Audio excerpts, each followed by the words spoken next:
Assalamualaikum warahmatullahi wabarakatuh. Apa kabar anak-anakku hari ini? Alhamdulillah, luar biasa. Allahu Akbar. Semoga kita semua sehat selalu dan dalam lindungan Allah Subhanahu wa taala ya. Amin. Baik anak-anak, sebelum kita mulai pembelajaran hari ini, kita berdoa terlebih dahulu ya. Bismillahirrahmanirrahim. Allahumma ftah lana hikmataka wansur alaina rahmataka min khazaini rahmatika ya arhamar rahimin. Rabbi zidni ilman warzuqni fahman.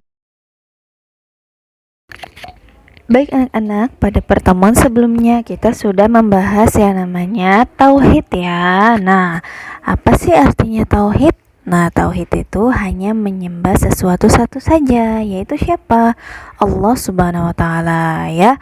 Nah, lawan dari tauhid adalah syirik ya anak-anak ya. Dan jadi syirik artinya menyekutukan Allah ya. Kita tidak boleh menyekutukan Allah. Nah, di pertemuan sebelumnya juga kita sudah membahas yang namanya tauhid rububiyah ya. Siapa yang masih ingat tauhid rububiyah? Tauhid rububiyah adalah percaya bahwa Allah Subhanahu wa taala adalah satu-satunya pencipta, penguasa dan pengatur alam semesta beserta isinya ya anak-anak ya. Nah, kita juga sudah membahas tentang akhlak terpuji ya. Akhlak terpuji ini kita sudah membahas tentang yang namanya syukur nikmat ya. Siapa yang masih ingat dengan syukur nikmat? Syukur nikmat artinya berterima kasih atas pemberian dan karunia yang telah Allah berikan ya. Nah, yang kedua yaitu hidup sederhana ya anak-anak. Nah, arti hidup sederhana berarti hidup tidak berlebih-lebihan ya. Contoh hidup sederhana juga banyak ya, manfaatnya juga ada ya. Anak-anak harus tetap ingat ya.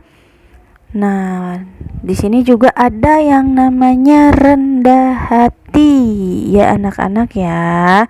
Jadi rendah hati itu bisa disebut juga dengan tawadu ya, yang artinya tidak bersikap sombong, merasa lebih baik dari orang lain ya.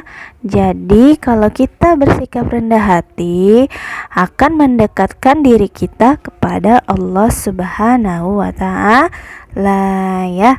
Amin amin ya rabbal alamin. Nah, baik anak-anak, pada pertemuan kita hari ini kita akan membahas akhlak terpuji, yaitu tentang apa? Tentang yang pertama ya, pengertian sombong ya anak-anak. Nah, di sini sombong adalah membanggakan diri sendiri ya. Sombong adalah menolak kebenaran dan meremehkan manusia. Orang yang sombong merasa dirinya itu paling hebat, paling pandai, paling kaya, paling cerdas ya, paling pintar ya. Orang yang sombong senang merendahkan orang lain ya. Suka apa dia? Menghina orang lain, mengejek orang lain, tidak mau menerima nasihat dari orang lain ya. Nah, di sini ada ya contoh orang yang sombong adalah seperti raja siapa? Raja Namrud ya, Fir'aun dan Qorun ya.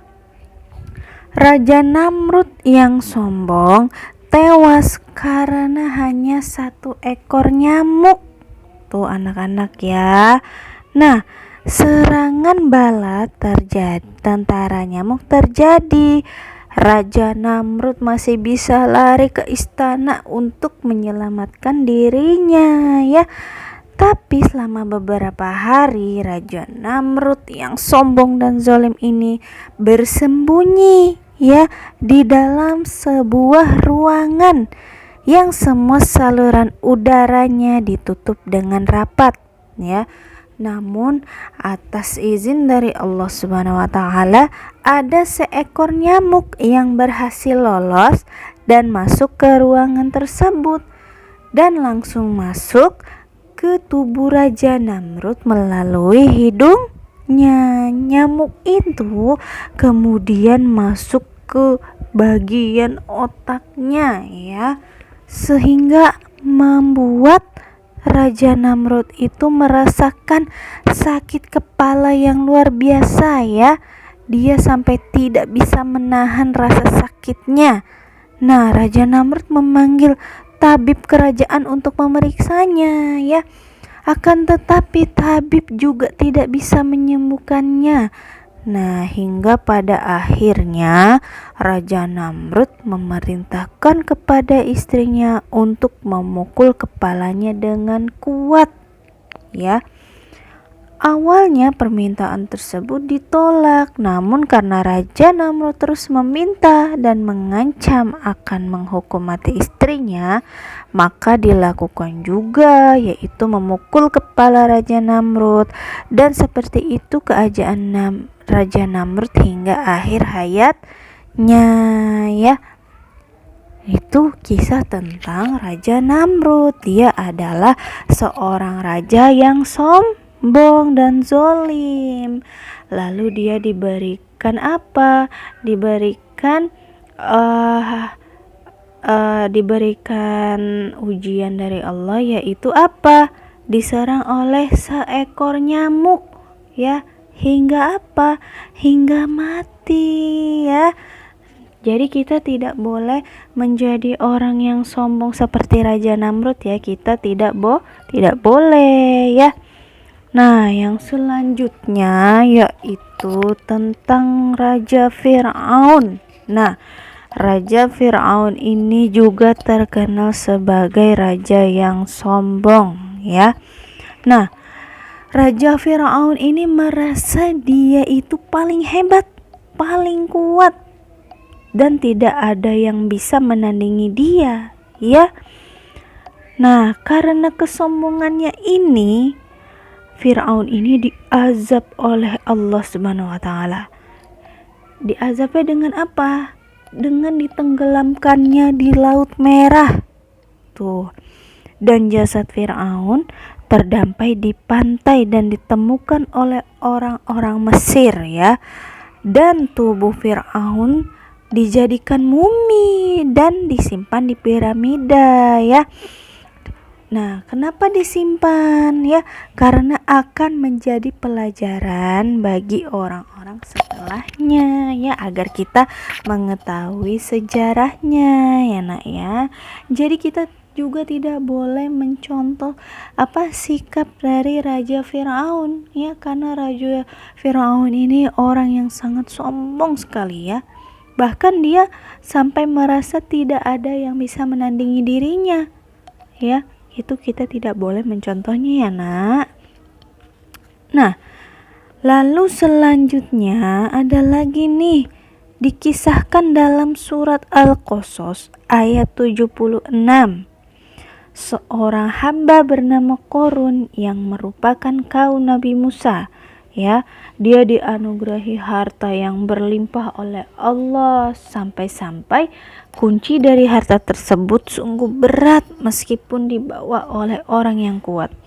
Namun sayangnya Qarun merupakan orang yang sombong, sehingga Allah memperingatkan kepada Qarun. Melihat Qarun yang sombong, akhirnya Allah menenggelamkan Qarun beserta hartanya ke dalam bumi ya. Tidak ada baginya suatu golongan apapun yang bisa menolongnya dari azab Allah ya. Nah, di sini kisah Qarun memberi kita pelajaran bahwa harta yang banyak belum tentu mampu membawa kita kepada keberkahan ya, apabila tidak disyukuri dan dibayarkan dengan zakat ya.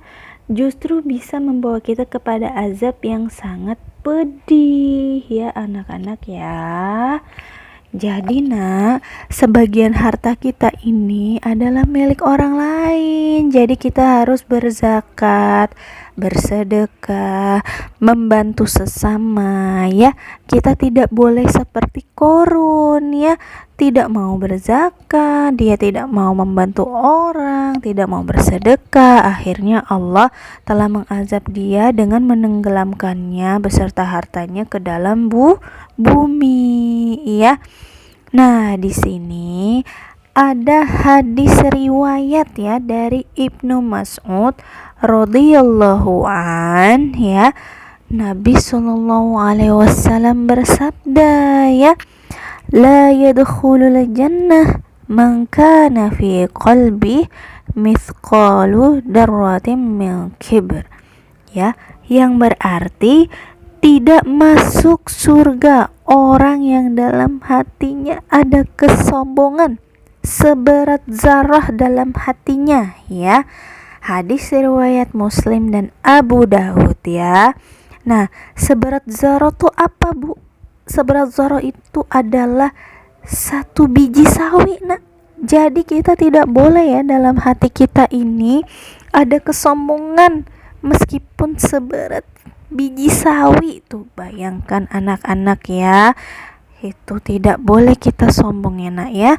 Harus kita hilangkan sifat sombong dari dalam diri kita ya. Nah, Nabi Muhammad SAW menganjurkan kita akan mengikuti uswatun hasanah ya, agar menjadi orang yang baik, agar menjadi suri teladan yang baik ya. Jadi kita harus mencontoh Nabi Muhammad ya nak ya, karena Nabi Muhammad ini adalah suri teladan yang sangat baik yang harus kita contohkan ya. Oke anak-anak, mudah-mudahan pertemuan hari ini bermanfaat bagi anak-anak ya. Baik anak-anak, sebelum kita akhiri pertemuan kita hari ini, kita membaca doa akhir pertemuan ya. Bismillahirrahmanirrahim. Subhanakallahumma wa bihamdika asyhadu an la ilaha illa anta astaghfiruka wa atubu ilaih. Oke anak-anak, tetap semangat selalu ya. Wassalamualaikum warahmatullahi wabarakatuh.